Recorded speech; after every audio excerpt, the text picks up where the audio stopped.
عبرتها از قصه یوسف علیه السلام. عبرت دهم. خداوند می‌فرماید: وقال الملك إني أرى 7 بقرات سمان.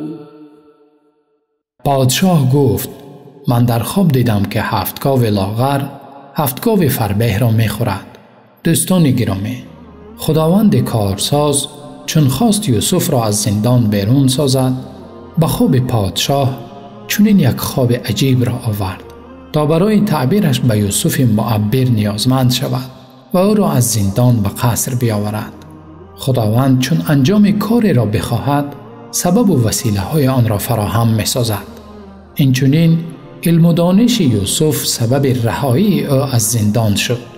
بدین شکل برای هر نفر علم و دانش بعد لطف و عنایت خداوند سبب بیرون شدن از هر گونه مشکلات می گردد. عبرت 11. خداوند می فرماید: قال تزرعون 7 سنين دأبا فما حصدتم فذروه في سنبله إلا قليلا مما تأكلون. چون فرستاده پادشاه به نزد یوسف زندان آمد و تعبیر خواب پادشاه را پرسید، یوسف گفت: خشکسالی در پیش است.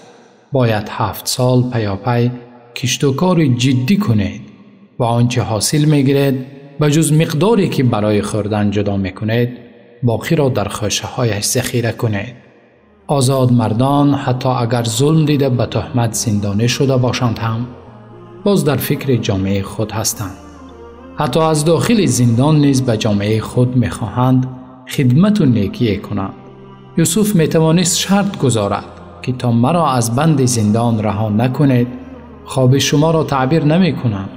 چون این نگفت، زیرا او اخلاق بزرگ داشت و خدمت خلق را وظیفه همیشگی خود قرار داده بود.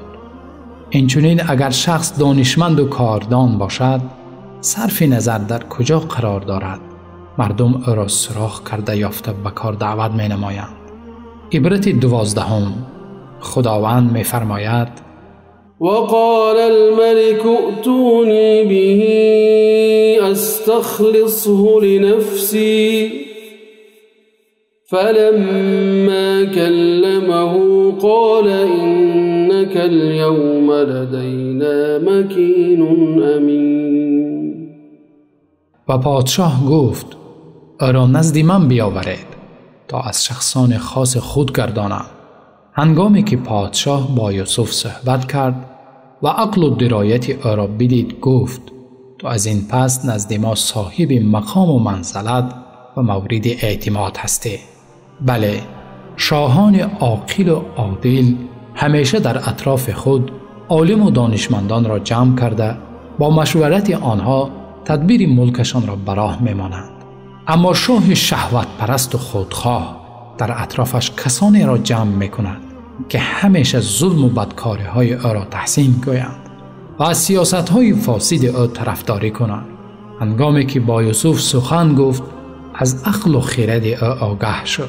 بله، با نفر گفتگو نمودن شخصیت تو را معین می‌سازد. حکیم گفته است: حرف بزن تا بگویم کی هستی. دوستان گرامی، سلسله برنامه عبرتها از قصه یوسف علیه السلام ادامه دارد. تا برنامه‌های دیگر، الله یار و نگهبانتان باد.